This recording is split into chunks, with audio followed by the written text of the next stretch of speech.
This is Daily Planet. Today, immersed in 100 million pixels, this virtual reality room has the highest resolution in the world. So why is it being used to design a better cotton picker? Plus, scanning a mummy to solve a mystery. Is this ancient Egyptian a man or a woman? Or is it who anthropologists think it is? One scan will set the record straight. And building the UK's most powerful nuclear submarine ever. We're going to find out how computer-assisted design is changing how these machines are made.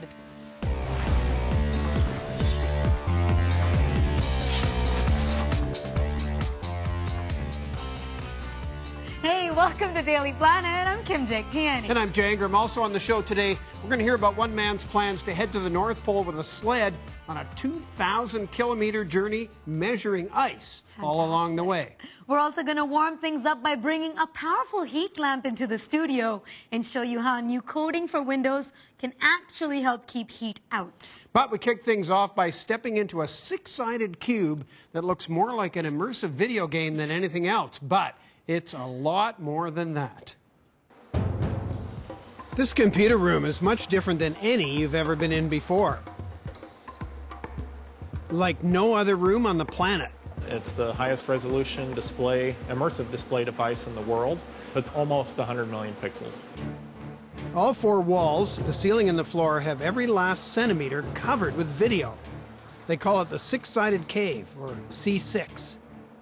Humans can process massive amounts of information if it's presented in a very sensible, organized way. And we feel that 3D virtual reality is a way to do that. When we're in the real world, you don't have, huge blind spots. It's not like you can only see this little field of view in front of you. You can see all around you. So we're trying to mimic that in the virtual world. That video on the wall is made by a digital projector designed for a movie theater. 4 of them are needed for each wall.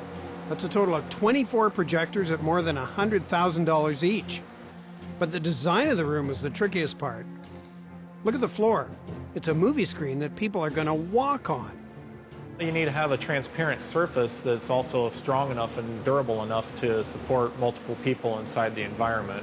Then you also have to have that elevated enough so that you can project from underneath there.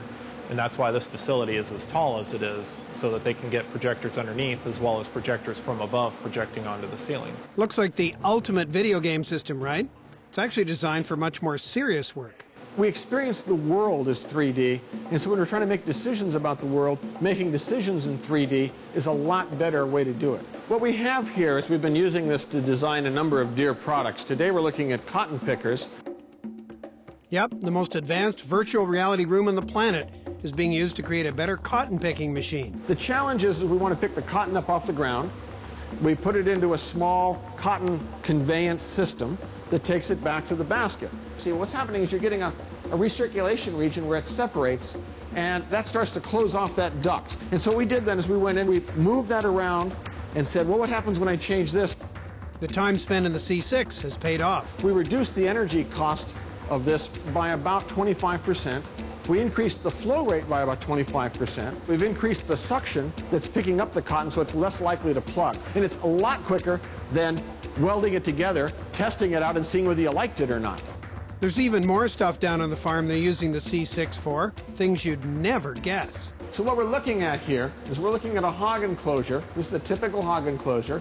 And the questions are, how do we design the fans and the ventilation system to take the best possible care of the hog? Immediately we see we've got this problem with this recirculation region in here. It's like playing a game. You can have the game of design the hog shelter and get it right, and then you can go build it for real. Engineers aren't only using this multi-million-dollar marvel for cotton and pigs. It's also being used for life and death situations like war zones. We call the battle space. This application allows me to do command and control for a large air military engagement. Well, they're flying these over in Iraq and Afghanistan right now, and the pilots are in Las Vegas. Here, I can look at thousands of square miles, and we would call it typically the God's eye view. And any intelligence that we gather time as the engagement is taking place can be fed into this simulation. But our vision is that you would control swarms of these things, hundreds, thousands of them simultaneously. There's no other way to do this right now. It's not all so serious. The C6 can be used for fun and games too. In this one, the viewer flies right inside the cells of a plant. This is a soybean cell. The problem is there's been a virus, came from Europa, and it's infected all the plants. All the plants are dead, except there's one plant living, and actually in that plant there's only one living cell. And so the player is going to have to go inside the cell and save it. So this green thing is a chloroplast. There's a starch grain right there. You can see in the background that's the membrane. Maybe saving this plant will even teach students a thing or two. You can read that in a textbook, it's not that exciting. But if you're playing that in a video game, wow. In this new C6 in particular, it's amazing because, you know, I've never been inside a cell. So I think that kids could learn a lot more biology than just from a textbook. For engineers who really want to take the plunge into another world, these 3D goggles make the whole experience even more surreal. The end user sees the 3D effect when they're wearing a pair of these 3D glasses, which basically have the ability to shutter one eye or the other. And we sync that with filters that are installed on the projectors that also block the one projector, the left eye projector or the right eye projector. And it does this all faster than your mind can tell.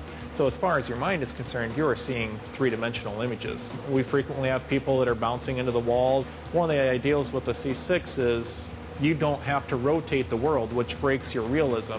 You rotate as you normally would inside the real world. So you can get in here, you can get turned around, you have no idea which is the door, or which was the front screen, or where you came in. I've changed the pitch angle of something, and I see how is it different? Does it have more lift? Is it blowing more dust around? Is it picking up more cotton? Because you can't really figure out the dimensions unless you experience it like you experience life. Looking at a picture doesn't tell you how close things are together. Standing between them in 3D does.